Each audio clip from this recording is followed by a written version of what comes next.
Okay, welcome back. And in this class, we'll be talking about designing and executing the training process. Designing and executing the training process. In the training process, we have four stages. There are four steps to the training process. The first one is the needs analysis. The second step is instructional design. The third step is program implementation. And the last step is evaluation.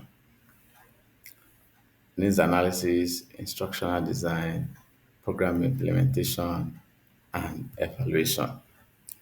As the steps I've suggested, you need to evaluate, you need to analyze, do we need training? Why do we need training? And then after you have found out that, you will need to now design the instructional materials that you will need to be able to meet the needs that you have been able to identify. And then after that, you began to implement. The implementation is what we now refer to as training in the real sense of it, where you gather the people and begin to train them.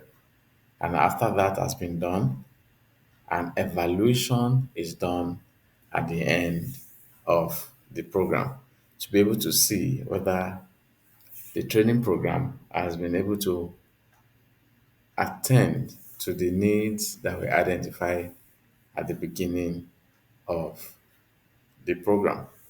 All right. So, systemic training design. The systemic training design has to do with different steps. It involves different steps. And the first of all these steps is conducting a needs assessment. Now, when we are conducting a needs assessment, we need to look at various angles of the organization. The first thing, we need to do an organizational analysis. Where are we lacking as an organization? Where do we need people to step up? This is what our goals are. How do we reach those goals? What skills do we need to develop? What capacity do we have to be able to get to those goals? So all those needs will, all those questions needs to be asked, and all those needs will only be answered if the people carrying out the assessment have been true to themselves. That's one. Another thing we also need to look at is personal analysis or person analysis. So in this case, we are looking at the employee. This employee, why do we need to train them? Why do we need to train them? Is it that they lack a particular skill that can help the organization to get to the next level? Is it that they do not have a particular attitude or behavior that the organization require for it to move forward? You know, in this case, we are analyzing the affected employee.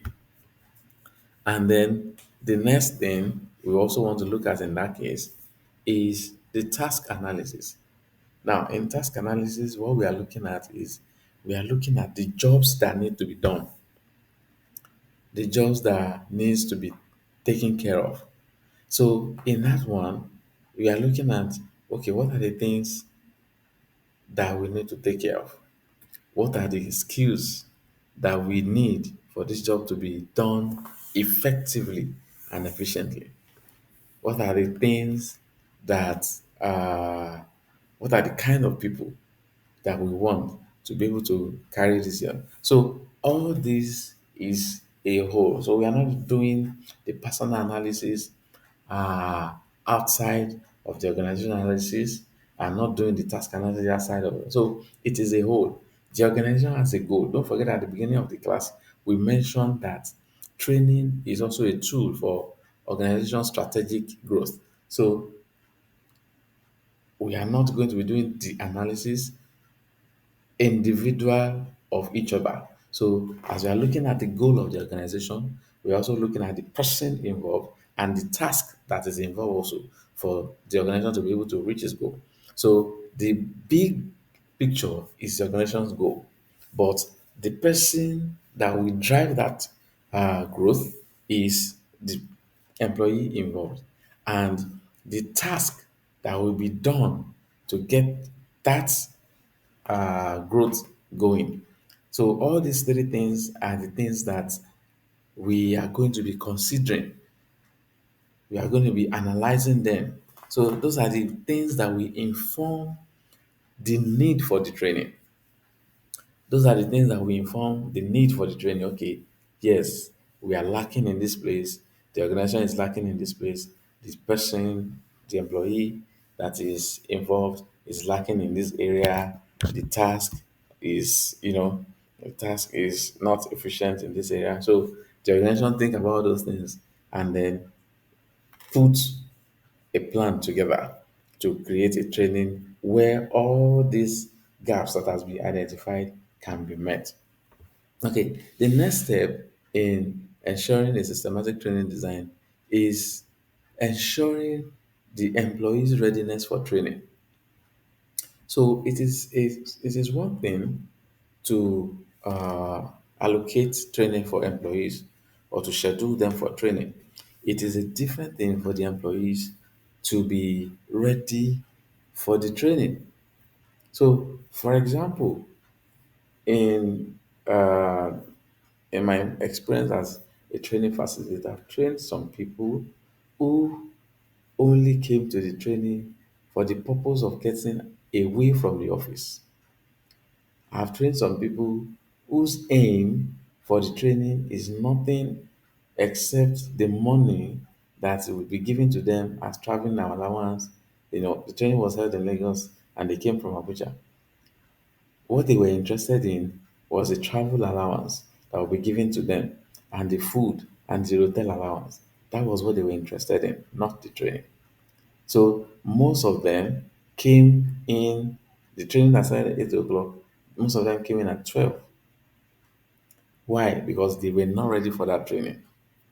So it is one thing to schedule an employee for training program. It is another thing for the employee to be ready to take that training. So in that situation, you want to be looking at the attitude of the employee, the skills that the employee need to be able to even go for the training, and then how motivated is the employee for that particular role. So some employees are okay, they are content with whatever role they are doing, whether they are moving forward or they are not. Some employees are contented with that. But you know, you will have noticed from their attitude, from their behavior, uh, the kind of skills they are even putting in place, how motivated they are, you will have found out in their attitude, in their behavior. So that is another thing that needs to be considered when curating a training or when you are doing a systematic training design. The next one is to create a learning environment. Create a learning environment. So in this case, you want to put together the objectives, the learning objectives. What are the things that are going to be covered? What are the things that are going to be covered in the course of the learning? So in that situation, you want to put together the objectives for the training program.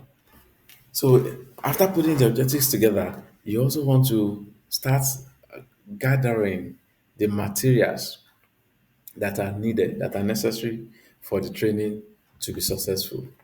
And then also you also want to put together practice tools or practice tips that the employees will need to use. And also you need to prepare a means of feedback. So the learning environment is not just pouring, when we are talking about the formal training plan option, the other time we talked about an instructor led situation, an instructor-led classroom, where the class is in front of, I mean, the instructor is in front of the class, and then the students are listening to him. So, in that kind of situation, in that kind of learning environment, you want to make sure that there is a plan for feedback. And because we have mentioned that most times formal training is usually theory, you need to also make provision for practice, for them to be able to practice. And then also, you need to create an avenue for them to model what has been learned, and then handle the program administration. Also, you also need to put in place what we call transfer of training, ensuring transfer of training. So in that situation, you want to handle self-management, peer interaction, or peer and manager support. So in this case, you are concerned about how the employee that is going for training is going to have an effect on the rest of the team who did not go for that training. So in that situation, probably you have picked one person from a particular development to go for particular training. When that employee returns to the organization, there should be some form of knowledge transfer between that staff and the other staffs in that department. So that even though the rest of the department were not able to go for the training program, but through the eyes of the attendee, they will be able to get an understanding of what was said and how that can help them to perform on the job. And also, we need to create an evaluation plan. An evaluation plan is okay, we have already identified the learning objectives. So, what that means is that by the end of that training session, we should be able to do this or do that. We should be able to take this, perform this task, carry out this activity. So, in the fifth step of systematic training design, we want to create an evaluation plan where we measure the learning outcomes against the learning objective. Now, in doing this, we have to determine the evaluation type that was going to be used. We have to determine what type of evaluation process we are going to take. And also, we need to do what they call the cost benefit analysis, where you compare the need for taking the training against not taking the training and measure the difference between the perceived value and the achieved value. Also, we need to choose the training method. We need to determine which form of method is the best way to deliver the training. Don't forget, we have talked about the need, why we want to do the training.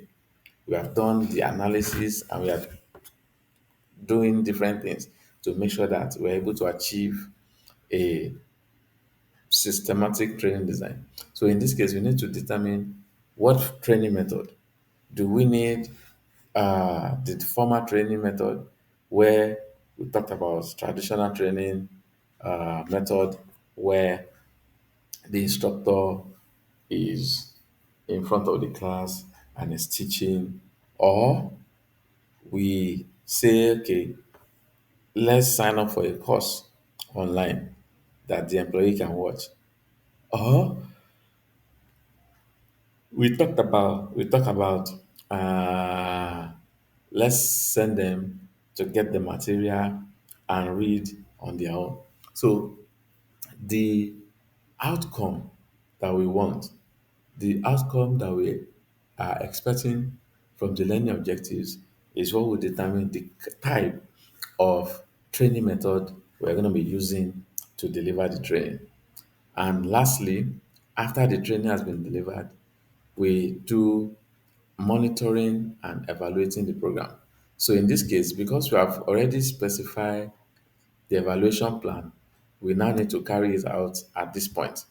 And in this point, what we are doing is we conduct an evaluation, measure the outcomes against the objectives, and then compare the outcomes to the need. Has the outcome has it been able to meet this particular need that was identified or not? Now, when we have done this and we have not been able to achieve the need while the training was here, then we can make some changes, we can tweak it, and then redo to improve the program. So that is when we have situations where you have uh, training version one, version two. It's like companies that are releasing software. After the first version, they improve it, release version two, and the like. So also training can also be like that. So after you have evaluated the whole process and you feel that the the design has not been able to meet the need, then you can improve the process, improve the program, and then make changes based on the evaluation that has been carried out. So, with this, I hope we have been able to grab an understanding of what a systematic training design looks like. Okay, so now we are moving on to conducting and analyzing training needs. Conducting and analyzing training needs. In this, under this particular task, we have talked about organization analysis, person analysis, and the task analysis. So, in this case, we need to look at the need of the employee. So, under training needs analysis, we have two tasks to be done there. The employee, looking at the needs of the employee. Okay, this person is not doing well in this role. What do we need to do? So at that point, we want to look at the employee. What is the task? What do we need him to do? Okay, we need him to do A, B, C. Then look at the employee. What is he doing? Oh, he can only do A. He does not have the capacity or the skills to do B and C. So at that point, we are noting the gap in the employee that is not making him to perform effectively in delivering what is required of him. So at this point also, we are doing a performance analysis of the employee. We are still based on the employee. So we are doing a performance analysis of the employee. And in this case, we are looking at what is his level of deliverables. Is he meeting the needs? Just like the example I gave, he's supposed to deliver ABC and is only delivering A. Now, this performance will help us to know the gaps, what needs to be done. Okay, if he is lagging behind and is not delivering B and C, this is slowing the organization down. So, what do we need to do for this employee to help him to be able to deliver B and C? So, this is the analysis that needs to be done in in in this case. So at this point, we want to look at, okay, what can we do to help this employee to be able to deliver the job that is employed for? Okay. Also, we also need to look at the current employee training needs. Why do we need to look at this? We need to look at the things the employee can do, can't do, or won't do.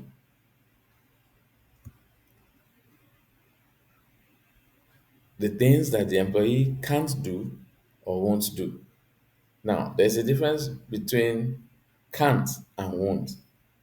Can't means that it does not have the ability. Won't is that he has the ability but does not want to do it.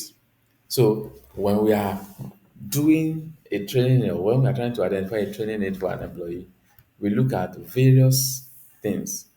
We look at various tools to use to be able to get the employees training needs.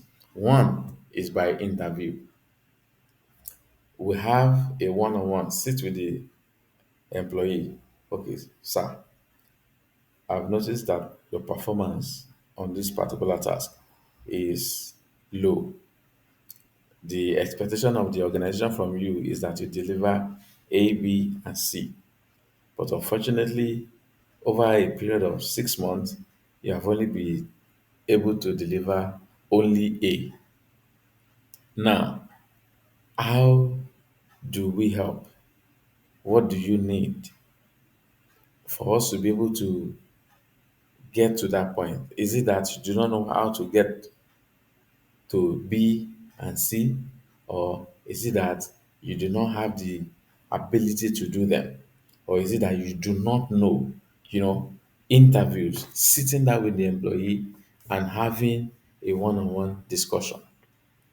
Another way is that we can do that through an observation. So, monitoring the employee to see how they carry out their work is another way to identify the training need of such an employee. So, looking at the employee and trying to monitor and decipher why they are not able to deliver on the task. Also, we want to look at the job related performance data, just like I said, he has not been able to deliver B and C, only be able to. So we are looking at the data that is related to his performance based on his work, based on his job. So at that point, we want to see, okay, why is this not possible? Why is he not able to do this? And then also we can also get that information from performance appraisers. During performance appraisals, that is when we ask for the result of every employee's task. And during this process, we can find out or we can discover the need of an employee for training. Also, we can use a specialized software to be able to determine these training needs for employee, or we can decide to do an assessment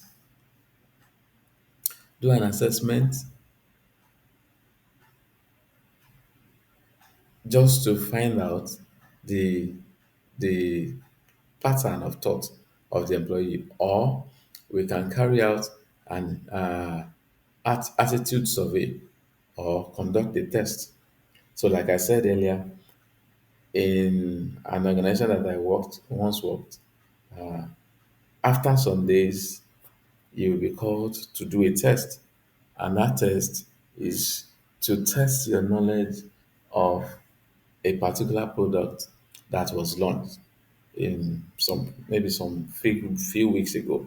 Now, that test is to help them to know that you have an understanding of the product that has been shared with you. So, in that case, anybody that performs below a certain threshold in the test are taken through another series of training for them to be able to understand the the products and be able to deliver optimally on that product. So these are the various ways that we can we can discover the training needs of an employee. Also, another way that we can help an employee is through orientation. Uh, through orientation. Remember when I said at the beginning that see training as a form of inducting the employee into the organization. So orientation is like an training is like an induction or like an orientation for new employees, getting them to have a feel of the organization. Okay, this is how things are being done in this place. This is how work is get done. Oh, this is different from where I'm coming from, where they do things this way, this way, this way. In this place, this is a new way to do things. Now, what are you trying to do in that situation? You are trying to make the employee to feel at ease and you are welcoming them to the organization. So you do not want to put the pressure of performance on them at the beginning. So you want them to feel at ease and welcome to the organization. Also, this helps the employee to have an understanding of how the organization runs. This helps the employee to have an understanding of, okay, these are the things that needs to be done. These are the ways that things are carried out in this organization. So they have an understanding of the culture of the organization. It also helps them to, you know, to know what is expected of them at work, how to behave, how to act, how to respond, how to handle situations. The orientation period helps the employee to have an understanding of all these things, the attitude to put, the attitude to put up, and how works, how work needs to get done. You know, it also helps them to begin a socialization process or the socialization process. Now, this affords the employee the opportunity to be able to meet with other employees of the organization and have an interaction. I remembered sometimes 15, 18 years ago when I went for a training at one of the Nigerian banks, and at that training, we were able to relate with ourselves, even though there were different people from different branches. But at that training school, people were able to forge a friendship, people were able to form a social bond that transcends different branches of the bank at that time. So even though you are not in the same branch or you are not in the same state, we were able to form bonds of friendship that helps us to keep going. And it's we interested to know that some, after leaving the training school, they go to the town where some of these friends they made in the training school are posted to, and just to see each other. So it can begin the socialization process for the employee in the organization. Now, the orientation process or the employee orientation process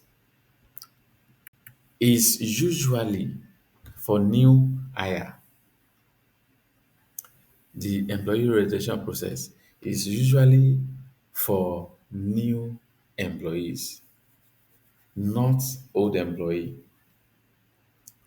Now, in this process or in this orientation process, the information that is shared or the information that is passed to the employee varies. When some of the information that is passed at that process is related to, some is related to the employees, some is related to the organization.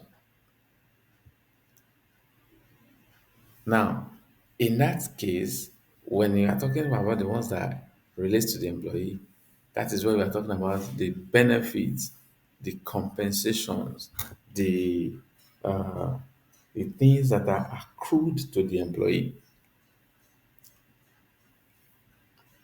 And from the organization aspect, this is where the organization is letting the employee to have an idea of their culture, their policies, their value, the routine, the operations, safety measures and regulations, as the case may be, and most times a facility tour for the employee. So at the orientation process, the organization covers a lot of things. And like I've said, this is where the employees are made to understand, okay, you have access to HMO, you have access to pension plan, life insurance, this and that. This is the breakdown of the pay that you are being paid. This is what due you. This is what the company is adding to it. This is what this company is not paying. The organization makes all those clear to the employee. Also, the organization also makes the company policy, especially as regards to personnel, they make it known to the employee at the orientation process, at the orientation phase. Now, they let the employee have an idea of things that are allowed, things that are not allowed, things that you can do that will cost you your job, things that you can do that will make you to be queried, things that you can do that will make you to be dismissed. So the policies of the organizations are made known to the employee at this point. Also, the company also shares the daily routine of the employee with the company with the employee. So if it's a shift work, they let the employee know, okay, this is how we do the shift. For the first few days, you will not run shift. You will run normal shift where you understand and study the process, and then after a particular period of time you join a shift. Probably you start with morning, and then after a week you switch to night, then after a week you do full day. You understand? So the company makes the employees to understand the process, the routine for the organization.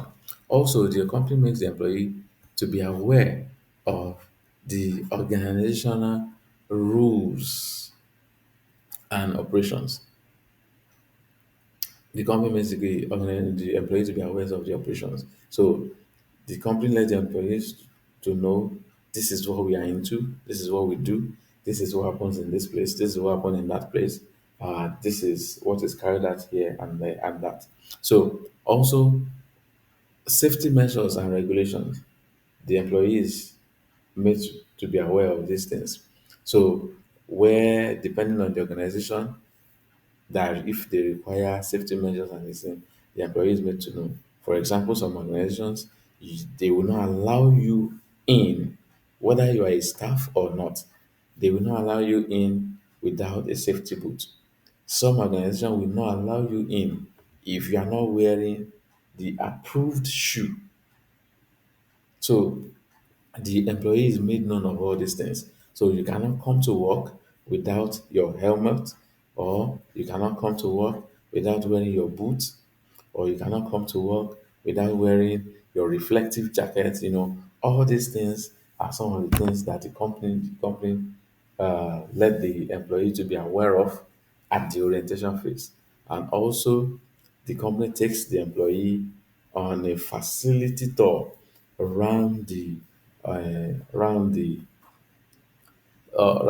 organization, where they let them know, okay, this is where we have our factory, this is where we have the kitchen, this is where we have the loading dock, and all sorts. Everything that the organization needs, know that the employee needs to be able to fulfill their duty. They are taking around the facility and let them to be aware of all these things. So that is what happened at the orientation phase for new hire. So you might think that this is just this is not a training process, but onboarding process. But it is an onboarding process. But the tool that is used to carry that out is training.